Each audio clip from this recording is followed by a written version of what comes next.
दोस्तों, आपने कई लोगों के मुंह से ज़रूर सुना होगा कि लोगों की मरने के बाद आत्माएं बदला लेने ज़रूर आती हैं। जब जीते जी इंसान के साथ गलत किया जाता है तो मरने के बाद उनकी आत्माएं उस इंसान के साथ जिसने उनके साथ गलत किया होता है उनसे बदला लेने ज़रूर आती है। और उनका बदला किस हद तक जा सकता है ये कोई नहीं बता सकता। ठीक उसी प्रकार आज आप लोगों के लिए एक ऐसी ही कहानी लेके आया हूँ जिसमें एक औरत अपनी मौत का बदला लेने वापस आई। उसने ऐसी क्या हरकतें करी, जानिए आज की इस कहानी में। दोस्तों, अगर आपने मेरा चैनल सब्सक्राइब नहीं किया है तो चैनल सब्सक्राइब कर बेल आइकन ऑल करें। और अगर आपके पास भी कोई ऐसी ही डरावना किस्सा मौजूद है तो मुझे भेज सकते हैं आप मेरे इंस्टाग्राम चैनल पर। मेरे इंस्टाग्राम चैनल का लिंक मिलेगा आपको इस वीडियो के डिस्क्रिप्शन में। मैं आपका किस्सा ज़रूर पढ़ूंगा।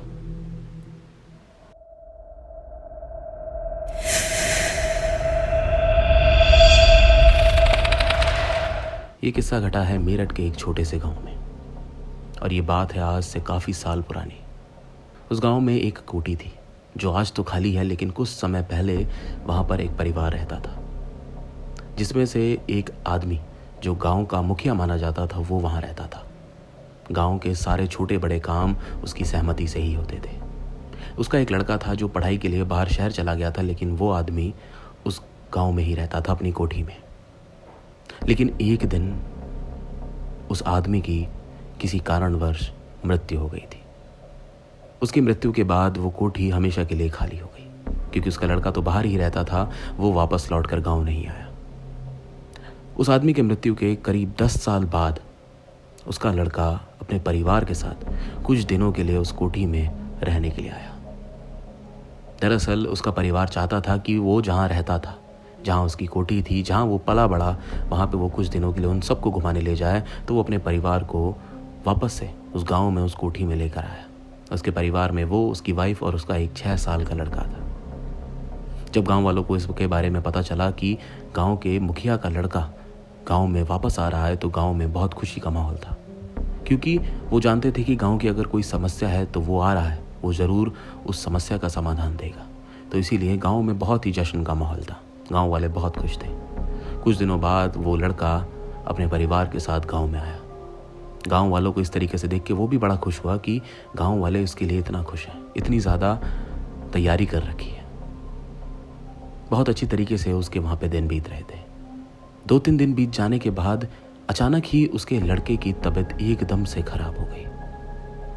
गांव वालों को लगा और उसके परिवार को भी लगा कि शायद बदलते मौसम के चक्कर में उसके लड़के की तबीयत खराब हुई है, जिसके चलते उन्होंने पास के ही एक डॉक्टर को घर बुलाया उस लड़के की तबीयत दिखाने के लिए। जब वो डॉक्टर घर आया तो उसने उस लड़के को देखा और कुछ दवाइयाँ उसको वहाँ पर दी और वो कहकर चला गया कि इन दवाइयों से इसको आराम ज़रूर मिलेगा। लेकिन उस दवाई खाने के बाद भी उसके लड़के को आराम नहीं मिल रहा था। उस बच्चे की हालत और ज़्यादा ख़राब होती जा रही थी। जब उसको आराम नहीं मिला तो उस डॉक्टर को दोबारा बुलाया गया, लेकिन उस डॉक्टर ने फिर उसके बाद उनसे बोल दिया कि आप इसको किसी हॉस्पिटल लेकर जाएं, क्योंकि इस दवाई से इस बच्चे को आराम नहीं लग पा रहा है। जिसके चलते वो दोनों मियाँ बीवी अपने बच्चे को लेकर नज़दीकी हॉस्पिटल में लेकर गए। वहाँ पे जब जाकर एडमिट कराया तो वहाँ पे उसका ट्रीटमेंट शुरू हो गया। जो 1-2 टेस्ट वहाँ के डॉक्टर ने करवाए थे वो भी सब पूरे हो गए, लेकिन उसके बावजूद भी उस बच्चे की सेहत में सुधार नहीं हो पा रहा था, बल्कि उस बच्चे का शरीर धीरे धीरे पीला पड़ रहा था और उसकी आंखें धीरे धीरे लाल होती जा रही थी। जब वहाँ पे भी इतने दिनों तक एडमिट होने के बाद भी उस बच्चे की सेहत में सुधार नहीं था तो उस परिवार ने फैसला किया कि वो वापस शहर चले जाएंगे, जहाँ पे उसका ट्रीटमेंट और अच्छे से हो पाएगा। उन मियाँ बीबी ने पूरा मन बना लिया था कि अब यहाँ पे नहीं रुकेंगे। लेकिन तभी गाँव के कुछ बड़े बूढ़े थे, उन्होंने बोला कि बेटा तुम किसी बाबा या ओझा को दिखा लो, क्या पता कोई नज़र वगैरह न लग गई हो, क्योंकि तुम्हारा बच्चा इतना हंसता खेलता था, कुछ भी हो सकता है। तो एक बार हमारे कहने पर किसी बाबा या ओझा को दिखा लो जो गांव में ही रहते हैं।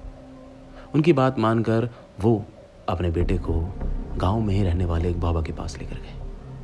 बाबा के सामने वो बैठे अपने लड़के को दिखा और बोला कि ऐसी ऐसी बात है कि पिछले हफ्ते भर से इसकी तबीयत बहुत ज़्यादा बिगड़ती चली गई है, कोई सुधार नहीं हो रहा है। वो बाबा काफ़ी देर तक उस बच्चे को ऐसे ही देखता रहा और थोड़ी देर बाद बाबा ने उस बच्चे से बात करने की कोशिश करी, लेकिन वो बच्चा कोई जवाब नहीं दे रहा था, क्योंकि वो उस हालत में नहीं था कि वो बोल सके। लेकिन उसके बाद बाबा ने उस बच्चे का हाथ पकड़ा और आंख बंद करके न जाने क्या वो करने लगे। लेकिन उसके तुरंत बाद बाबा एकदम से चौंक कर अपने दोनों पैरों पर खड़े हो गए और डरी हुई नज़रों से उस बच्चे को देखने लगे। बाबा की ऐसी हालत देख न ही वो गांव वाले को समझ पा रहे थे और न ही उस बच्चे का परिवार कि आखिरकार बाबा को हो क्या गया। बार बार पूछे जाने के बाद भी बाबा कुछ बोले नहीं। लेकिन थोड़ी देर बाद जब बाबा ने अपना मुंह खोला और उनको बताया कि आखिरकार क्या हुआ, तो गांव वालों के साथ साथ उस परिवार के भी होश उड़ गए। दरअसल बाबा ने बताया कि जिस चीज़ का मुझे डर था आज वो हो ही गया। जो मुझे लग रहा था कि नहीं होना चाहिए आज वो हकीकत है। उन्होंने पूछा कि ऐसा क्या हुआ। तब बाबा ने बताया कि करीब आज से 15 से 16 साल पहले तुम्हारे पिताजी ने, जो यहाँ के पहले मुखिया हुआ करते थे, उन्होंने एक औरत को बिना किसी कसूर के गांव वालों के कहने पर जिंदा जला दिया गया था। उस औरत को इतनी बड़ी सजा दी गई थी। काफ़ी लोगों ने इस चीज़ का विरोध भी किया था, लेकिन उस औरत को बेकसूर होने के बावजूद भी जिंदा जला दिया गया था। उसकी आत्मा को शांति नहीं मिली थी। मुझे उसी समय लग रहा था कि हो ना हो वो औरत भटकती हुई वापस ज़रूर आएगी, और आज वो दिन आ ही गया। तुम उस परिवार के वंश हो, इसीलिए वो औरत चुड़ैल बनकर तुम्हारे परिवार से बदला लेने आई है।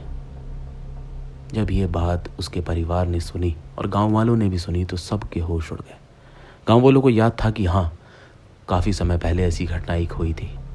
तो बाबा से सब पूछने लगे कि बाबा अब क्या करें, कैसे हम अपने बच्चे की जान बचाएं। तो बाबा ने बोला कि मैं अपनी तरफ से पूरी कोशिश करूंगा कि वो चुड़ैल या वो औरत की आत्मा इस शरीर से निकल जाए और इस बच्चे को कोई नुकसान ना पहुंचाए। लेकिन मैं किसी चीज़ की गारंटी नहीं ले सकता कि वो औरत इस बच्चे को छोड़ देगी, लेकिन मैं कोशिश पूरी करूंगा। कुछ समझ नहीं आ रहा था, लेकिन उसके परिवार ने कहा कि बाबा बस किसी तरह हमारे बच्चे को आप बचा लो। बाबा उसी वक्त उस बच्चे के लिए अपने पूरे प्रयास करने शुरू कर दिए। वो काफ़ी देर तक कुछ ना कुछ करते रहे, आंख बंद करके उस बच्चे के ऊपर से काफ़ी चीज़ें उतारी, उसके सामने सब कुछ रखा। करीब 4-5 घंटे तक वो ये काम करते रहे, लेकिन 1% का असर उस बच्चे की सेहत पे नहीं पड़ा। उसका शरीर और ज़्यादा कमज़ोर होता जा रहा था। जब इतना सब कुछ करने के बाद भी कोई फ़र्क नहीं पड़ा तो उसके परिवार वाले कहने लगे कि ये सब छोड़ो, हम इसको अपने घर लेकर जा रहे हैं, हम अपने शहर लेकर जा रहे हैं, जहाँ रहते थे वहीं इसका इलाज होगा, यहाँ पे इसकी तबीयत और ज़्यादा ख़राब हो रही है, कहीं हम अपने बच्चे को खो ना दें। कि तभी बाबा ने बोला, तुम देश के किसी कोने में ले जाओ, जब तक वो औरत, जब तक वो चुड़ैल इसके शरीर से नहीं जाएगी, तब तक तुम अपने बच्चे को किसी रूप में बचा नहीं सकते। अगर तुम्हें इसे बचाना है तो उसका सिर्फ एक ही रास्ता है कि वो औरत, वो चुड़ैल तुम्हारे बच्चे का शरीर छोड़ दे। तो उनसे पूछा गया बाबा से कि अब क्या करें। बाबा ने बोला कि सिर्फ एक ही रास्ता है, मुझे अब तुम्हारे घर पे ही आके जो कार्य हैं अपने करने पड़ेंगे। लेकिन बाबा ने बोला कि उसमें एक खतरा है।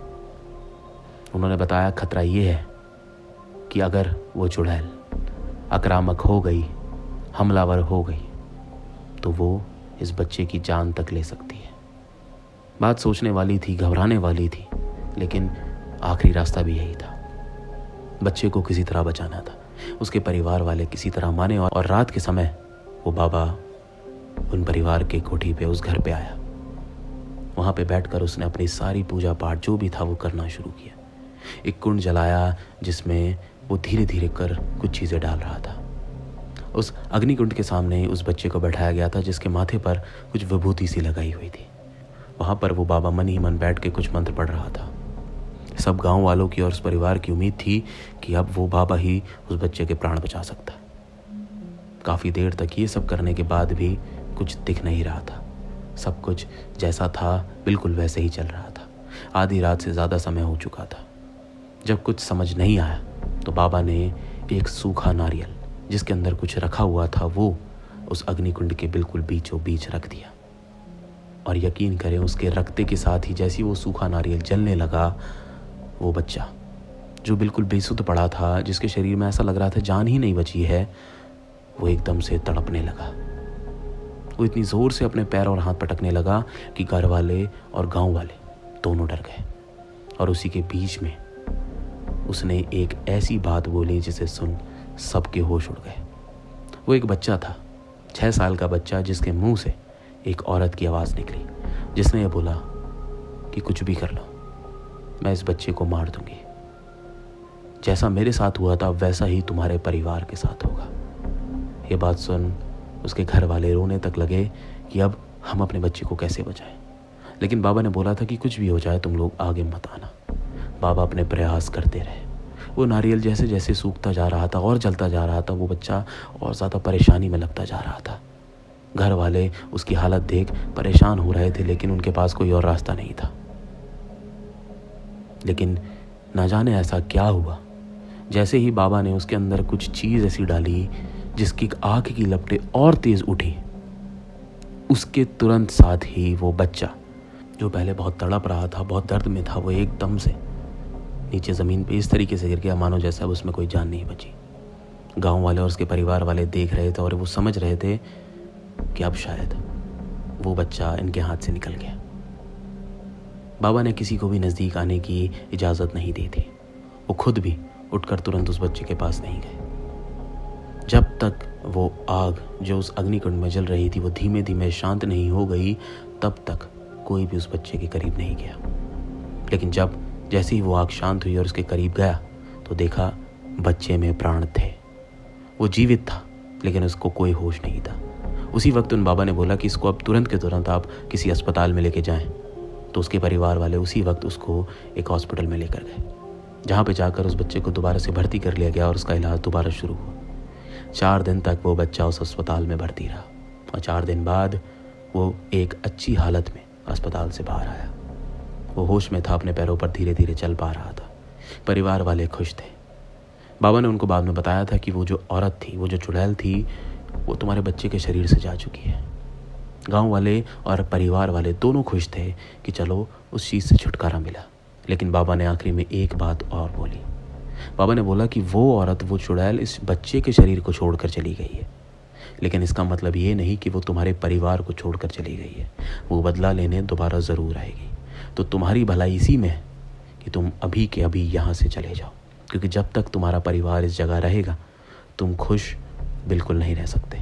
तुम्हारे परिवार को कोई ना कोई समस्या का सामना करना पड़ेगा। तो तुम्हारी भलाई इसी में है कि यहाँ से तुम छोड़ कर चले जाओ और इस जगह पे वापस तुम कभी मत आना।